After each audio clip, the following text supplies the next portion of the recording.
We are going to start today with a new concept, that is emissive power and absorptive power. Again a term, a definition. आपको इसको समझने बहुत simple है पर ये start करने से पहले we will start with the Prevost theory. क्या है ये Prevost theory? बेसिकली प्रिवोस्ट ने टेम्परेचर के बारे में, हीट एक्सचेंज के बारे में बताया.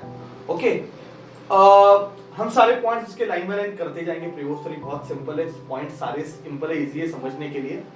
प्रिवोस्ट थ्योरी का बेसिक स्टेटमेंट ये बोल रहा है कि एब्सोल्यूट जीरो के ऊपर अगर किसी बॉडी का टेम्परेचर है, एब्सोल्यूट जीरो मतलब 273 kelvin degree Celsius, sorry -273 degree Celsius मतलब 0 केल्विन. तो एब्सोल्यूट जीरो के ऊपर जितने भी मतलब जिस बॉडी का टेम्परेचर एब्सोल्यूट जीरो से ऊपर है वो कंटिन्यूअसली हीट रेडिएट कर रहा है, एब्जॉर्ब कर रहा है, हीट रेडिएट कर रहा है, एब्जॉर्ब कर रहा है.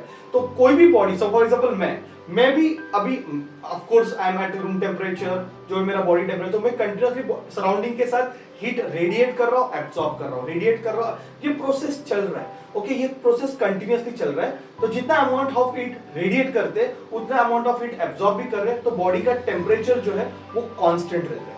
ये बताया प्रिवोस्ट ने. That is the most important thing कि एब्सोल्यूट जीरो टेम्परेचर के ऊपर, एब्सोल्यूट जीरो मतलब 0 केल्विन मतलब -273.15 डिग्री सेल्सियस के ऊपर किसी भी बॉडी का अगर टेम्परेचर है तो बॉडी कंटिन्यूअसली हीट रेडिएट कर रही है, एब्जॉर्ब कर रही है. जितना रेडिएट कर रही है उतना एब्जॉर्ब करेगी. टेम्परेचर क्या रहता है? कांस्टेंट रहता है. ओके, अगर रेडिएशन और एमिशन सेम रहेगा. अभी average translational energy, kinetic energy, वो डिपेंड करता है, मतलब वो बताता है टेम्परेचर कितना बॉडी का. तो बॉडी का टेम्परेचर मतलब बॉडी के जो मॉलिक्यूल्स है उनकी काइनेटिक एनर्जी कितनी. फॉर एग्जांपल एनी गैस, हमने जैसे लास्ट लेक्चर पढ़ा था गैस, तो गैस की काइनेटिक एनर्जी क्या थी? मोनोएटॉमिक की थी 3/2 kT, बराबर है कि नहीं. तो टेम्परेचर ये काइनेटिक एनर्जी से डिफाइन होता है. तो कि एवरेज ट्रांसलेशन काइनेटिक एनर्जी से हमें टेम्परेचर पता चलता है बॉडी का कि मॉलिक्यूल्स की काइनेटिक एनर्जी कितनी है.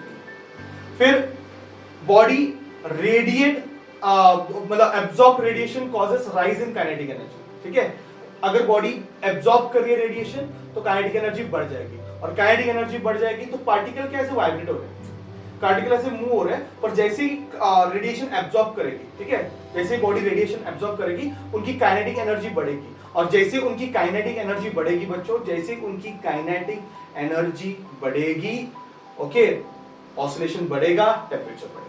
So what happened? एनर्जी जैसे ही एब्जॉर्ब किया, बॉडी की काइनेटिक एनर्जी क्या हो गई, मतलब जो मॉलिक्यूल्स है, जो एटम्स है, उनकी काइनेटिक एनर्जी बढ़ेगी तो वाइब्रेशन बढ़ेगा, ऑसिलेशन बढ़ेगा, टेम्परेचर बढ़ेगा. अच्छा, अगर रेडिएट कर दिया, एनर्जी रेडिएट कर दिया, बॉडी ने अगर एनर्जी दे दी, ओके, रिलीज कर दी, तो क्या हो जाएगा? काइनेटिक एनर्जी कम हो जाएगी, ऑसिलेशन जो वाइब्रेशन है वो कम हो जाएगा, मॉलिक्यूल का वाइब्रेशन कम हो जाएगा, और मॉलिक्यूल का अगर वाइब्रेशन बच्चों कम हो जाएगा, तो टेम्परेचर कम होगा. सो सिंपल है, एनर्जी एब्जॉर्ब करेगी तो काइनेटिक एनर्जी बढ़ेगी, एनर्जी रिलीज करेगी, काइनेटिक एनर्जी कम होगी, एनर्जी एब्जॉर्ब करेगी, टेम्परेचर बढ़ेगा क्योंकि काइनेटिक एनर्जी बढ़ेगी. ठीक है, देन ठीक है, पॉइंट मैंने बताया कि एब्जॉर्ब रेडिएशन से टेम्परेचर क्या होता है? बढ़ता है. इफ बॉडी ऑल्सो रेडिएट, उसके वजह से एनर्जी क्या होगी? कम होगी. तो ये तीनों पॉइंट मैंने अभी कवर कर दिया. आपको ये तीनों पॉइंट मैंने बता दिए कि एब्जॉर्ब करने पे क्या होगा, रिलीज करने पे क्या होगा. ठीक है, रिवर्स प्रोसेस होता है. एब्जॉर्ब करेगा, काइनेटिक एनर्जी बढ़ेगी, वाइब्रेशन बढ़ गए, टेम्परेचर बढ़ गया. रिलीज करेगा, काइनेटिक एनर्जी कम हो जाएगी, वाइब्रेशन कम हो जाएगा, टेम्परेचर कम हो जाएगा. ठीक है, अगर बॉडी ज्यादा रेडिएट करिए, कम एब्जॉर्ब कर रही है, अगर बॉडी ज्यादा रेडिएट कर रही है, कम एब्जॉर्ब कर रही है, तो उसका टेम्परेचर कम होने वाला है. अगर बॉडी कम रेडिएट कर रही है और ज्यादा एब्जॉर्ब कर रही है तो गारंटेडली टेम्परेचर बढ़ेगा. मतलब दोनों प्रोसेस चला ना, रेडिएट भी कर रहा है, एब्जॉर्ब भी कर रहा है, बॉडी रेडिएट भी सेम टाइम, रेडिएशन ऑब्जॉर्प्शन चल ही रहा है. अगर ज्यादा रेडिएट कर रही है, एब्जॉर्ब कम कर रही है, तो गारंटेडली काइनेटिक एनर्जी कम हो जाएगी, टेम्परेचर कम हो जाएगा. ज्यादा एब्जॉर्ब किया, रेडिएट कम किया, ज्यादा एब्जॉर्ब किया, रेडिएट कम किया, क्या हो जाएगा? काइनेटिक एनर्जी बढ़ जाएगी, टेम्परेचर बढ़ेगा. ओके, और अगर सेम है तो टेम्परेचर क्या रहने वाला है? कांस्टेंट रहने वाला है. तो ये पूरा प्रिवोस्ट का पूरा बोलने का मतलब ये था कि एब्सोल्यूट जीरो के ऊपर ये चल ही रहा है बॉस, एब्सोल्यूट जीरो के ऊपर ये चल रहा है. बॉडी एनर्जी रेडिएट कर रही है, बॉडी एनर्जी एब्जॉर्ब कर रही है. अगर रेडिएशन एब्जॉर्प्शन सेम रहेगा, टेम्परेचर सेम रहेगा. अगर रेडिएशन ज्यादा है, रेडिएट ज्यादा कर रही है, सॉरी, अगर बॉडी रेडिएट ज्यादा कर रही है, बाहर ज्यादा एनर्जी बॉडी फेंक रही है, एब्जॉर्ब कम कर रही है, तो गारंटेड टेम्परेचर कम हो जाएगा, बॉडी ज्यादा एब्जॉर्ब कर रही है और रेडिएट कम कर रही है, तो टेम्परेचर क्या होने वाला है, बढ़ने वाला है। ठीक है, तो this are all point Prevost theory का, आप इसको याद रखो। अभी चालू करते हैं सबसे इंपॉर्टेंट, ये डेफिनेशन आप दिमाग में फिट कर दो बच्चों, एकदम फिट, एकदम फिट, एकदम जबान पे रखो, बहुत इंपॉर्टेंट है, आगे यूज होने वाला है बार बार। ठीक है, सो प्लीज इसको बहुत दिमाग में फिट कर दो, दैट इज एमिसिव पावर। मतलब एमिसिव पावर का मतलब है गिवन टेम्परेचर पे, ओके, किसी भी टेम्परेचर पे एमिसिव पावर क्या होता है, it is the amount of heat, it is the quantity of heat. Okay, emissive power, emissive, emit करना, एमिट करना मतलब रेडिएट करना, एनर्जी एमिट कर रहे हैं, तो जितना एनर्जी एमिट किया, जितना क्वांटिटी एमिट किया, उसको मैं लिखता हूं क्यू। क्या लिखता हूं मैं उसको, क्यू, कितना क्वांटिटी एमिट किया, okay, will call it as Q upon time, per unit time and per unit area, इसको हम डिफाइन करेंगे एमिसिव पावर। मतलब एक सोचो, ऐसे सिंपल सा बात करते हैं, एक मीटर स्क्वायर एरिया में से, एक मीटर स्क्वायर एरिया में से एक सेकेंड में कितनी अमाउंट ऑफ हीट रेडिएट हो गई, उसको बोलते हैं एमिसिव पावर। ओके, एक मीटर स्क्वायर एरिया में से कितना, एक मीटर स्क्वायर एरिया में से कितनी अमाउंट ऑफ हीट रेडिएट हो रही है, एमिट हो रही है बाहर की तरफ। ओके, बॉडी एमिट कर रहा है heat in the form of radiation एक स्क्वायर मीटर में, एक सेकेंड में, उसको बोलते हैं एमिसिव पावर। ठीक है, तो डेफिनेशन एकदम दिमाग में डाल दो, एमिसिव मतलब एमिट करना, एनर्जी रेडिएट करना बाहर की तरफ। ओके, एब्जॉर्प्टिव मतलब एब्जॉर्ब करना, एमिसिव अभी बहुत सिंपल सा वर्ड है, एमिसिव बोलो तो एमिट ही करने वाला है। तो गिवन टेम्परेचर पे एक स्क्वायर मीटर में से, मीटर स्क्वायर में से कितना energy, quantity of heat emit कर दिया with respect to time is called emissive power. तो यहां पे बच्चों जो Q है वो E is a symbol for emissive power, Q is the energy emitted, T is the time and A is the area। तो ये सारे सिंबल्स हमने याद रखने हैं, फॉर्मूला लर्न करो। अभी क्या, अभी कोई आगे नहीं बढ़ेगा, पहला फॉर्मूला लर्न करो एकदम अच्छे से। कम ऑन, एमिसिव पावर क्या है, it is the at a given temperature, ये गिवन टेंपरेचर पे हो रहा है, एक पर्टिकुलर टेंपरेचर पे हो रहा है। एमिसिव पावर मतलब क्या, कितनी अमाउंट ऑफ एनर्जी एमिट की, कितनी क्वांटिटी ऑफ एनर्जी एमिट की। कम ऑन, एमिसिव पावर मतलब क्या, कितनी क्वांटिटी ऑफ एनर्जी एमिट की। कम ऑन, कितनी क्वांटिटी ऑफ एनर्जी एमिट की, Q पर unit time per unit surface area of the body. Come on, पर unit time per unit surface area of the body at that temperature. ठीक है, फिर इसका SI unit और dimension याद रखो। SI यूनिट अभी जैसे Q मतलब जूल में आएगा, A मतलब मीटर स्क्वायर में आएगा, टाइम मतलब सेकंड में आएगा, तो joule per meter square second, और जूल अपॉन सेकंड को हम क्या बोल सकते हैं बच्चों, वॉट, दैट इज पावर, है ना। Joule upon time that is joule upon second, तो उसको अपन वॉट बोल सकते हैं, तो वॉट पर मीटर स्क्वायर।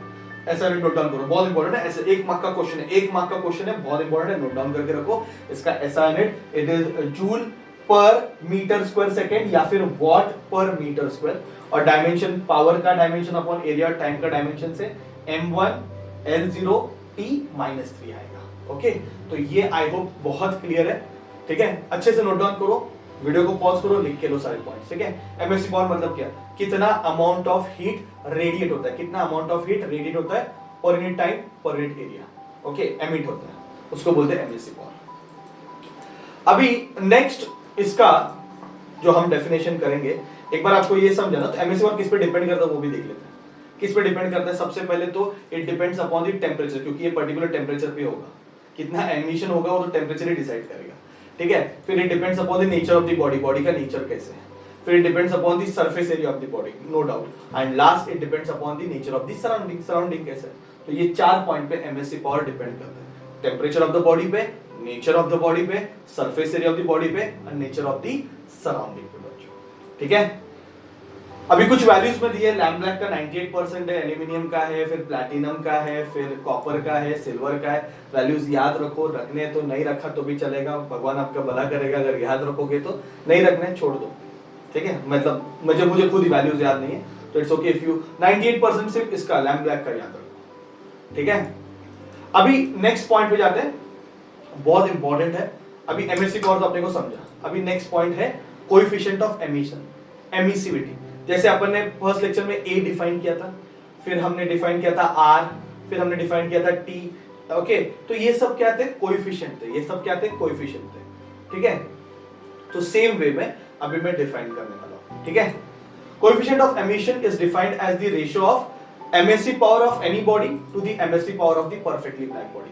मतलब मैं क्या कर रहा हूं, कंपेयर कर रहा हूं किसी बॉडी की MSE पावर को परफेक्टली ब्लैक बॉडी के MSE पावर के साथ। I am comparing MSE power of any body, MSE power of any body to the MSE power of perfectly black body. Okay, at the same temperature, दोनों का temperature क्या चाहिए, same चाहिए। Simple है, किसी भी बॉडी का MSE पावर आप किसके साथ कंपेयर कर रहे हो, परफेक्टली ब्लैक बॉडी के साथ, तो आपको आंसर आ जाएगा, तो E अपॉन EB।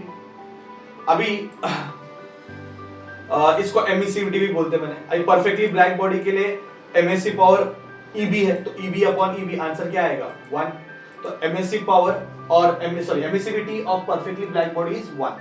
लर्न कर दो, क्योंकि परफेक्टली ब्लैक बॉडी के साथ ही कंपेयर कर रहे हैं, किसी बॉडी का हम परफेक्टली ब्लैक बॉडी के साथ ही कंपेयर कर रहे हैं, तो EB अपॉन EB आंसर कितना आएगा, 1, ठीक है। और अगर मैं बात करता हूं रिफ्लेक्टिंग बॉडी का, तो उसका MSE पावर गारंटेडली इक्वल टू 0 रहेगा, क्योंकि वो रिफ्लेक्ट कर रहा है, तो E का वैल्यू 0 रहेगा। और ऑर्डिनरी बॉडी लेंगे तो E का वैल्यू क्या आएगा, लेस देन 1। तो ये पॉइंट्स याद रखो एमिशन के बारे में, ठीक है।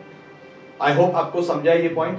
किसी भी बॉडी की MSE पावर हम परफेक्टली ब्लैक बॉडी से कंपेयर कर रहे हैं। मैं रुका हूं, आप नोट डाउन करो, डेफिनेशन है, बहुत इंपॉर्टेंट है।